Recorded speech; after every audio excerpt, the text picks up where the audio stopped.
Hello అండి, అందరికీ నమస్కారం. Welcome to my channel trends by కుట్టి.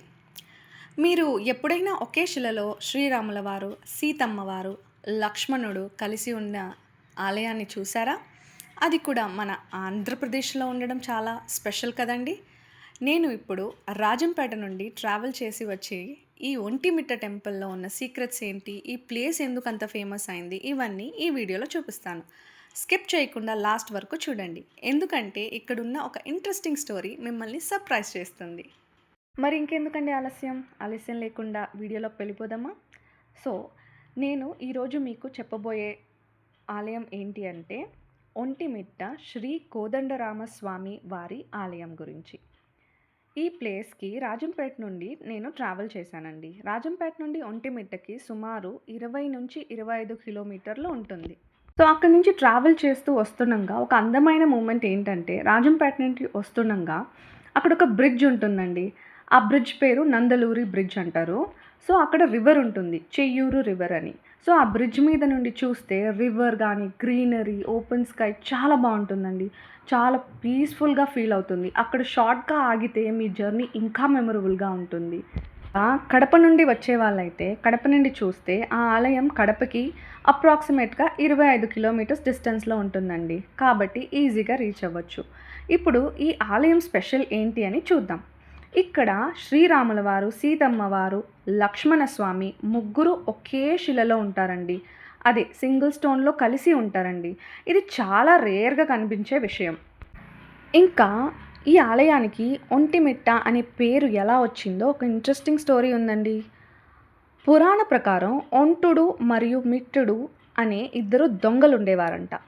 వాళ్ళు తర్వాత శ్రీరాముని భక్తులుగా మారిపోయారు. సో మారిపోయిన తర్వాత వాళ్ళు ఆ ఆలయం నిర్మాణంలో సహాయం చేశారని చెప్తారు.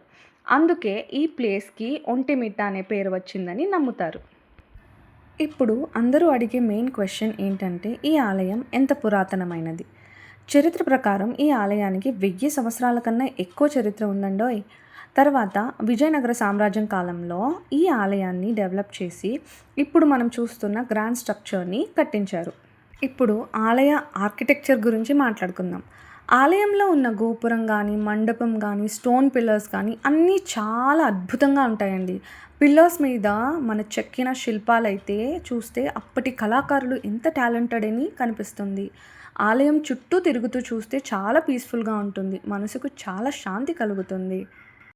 ఇంకా ఇక్కడ ఒక స్పెషల్ పాయింట్ ఏంటి అంటే, చాలా ఆలయంలో హనుమంతుల వారు మెయిన్ గర్భగుడిలో ఉంటారు, కానీ ఇక్కడ అలా ఉండదు. ఇది కూడా ఒక విశేషమే. ఇంకా ఇంపార్టెంట్ హిస్టరీ పాయింట్ ఏంటంటే, మన ప్రసిద్ధ తెలుగు కవి ఒకరు శ్రీరాముడికి ఇక్కడ భాగవతం డెడికేట్ చేశారని నమ్ముతారు. ఇంకా మెయిన్ హైలైట్ ఏంటి అంటే, ఇక్కడ శ్రీరామనవమి పండగకి ఆంధ్రప్రదేశ్ గవర్నమెంట్ కూడా అఫీషియల్గా శ్రీరామ కళ్యాణాన్ని ఇక్కడ నిర్వహిస్తారు. ఆ సమయంలో ఆలయం మొత్తం లైట్లతో, డెకరేషన్లతో చాలా అందంగా ఉంటుందండి. లైవ్లో కూడా చూడొచ్చు మనం. లైవ్లో చూస్తూ చాలా డివోషనల్గా ఫీల్ వస్తుంది. దర్శనం చేసినప్పుడు మనసుకు చాలా శాంతి వస్తుంది. ఫ్యామిలీతో వెళ్ళడానికి ఇది పర్ఫెక్ట్ ప్లేస్ అండి. ఇంకొక ట్రావెల్ టిప్ చెప్తాను. సమ్మర్లో కొంచెం ఎక్కువగా వేడి ఉంటుంది కాబట్టి మార్నింగ్ లేదా ఈవినింగ్ వెళ్ళడం బెటర్. మేమైతే ఈవినింగ్ వెళ్ళామండి, అందుకే మాకు చాలా బాగా అనిపించింది.